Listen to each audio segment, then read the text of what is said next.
It was big entertainment, particularly for a town this size. On April 23, 1940, Walter Barnes and the Royal Creolians, a renowned swing band from Chicago, was performing at the Rhythm Club in Natchez. More than 500 people crowded into the metal dance hall owned by Ed Frazier. The hall itself was not an enormous structure, and they were packed in there like sardines.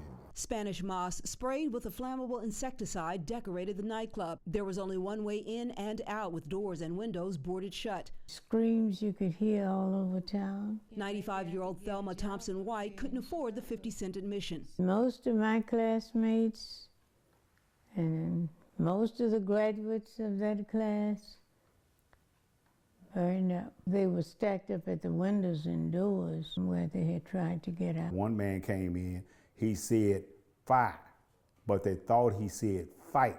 And some of the survivors told me that they say, well, let them fight then. 209 people lost their lives. Monroe and Betty Sago owned the property where the Rhythm Club stood and established a museum documenting its history. The orchestra stayed right there. The last person to escape the blaze was Walter Barnes' brother and all. And he says as he jumped out the window, his clothes was on fire.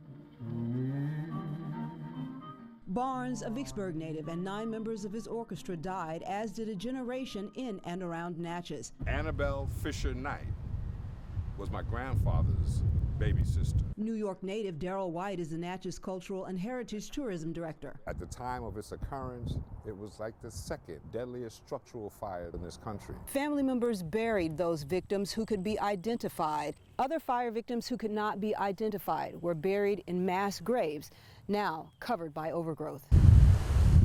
Many are buried here at the Watkins Street Cemetery. Because of the sacrifices made by those 209, building and fire safety codes throughout the nation changed.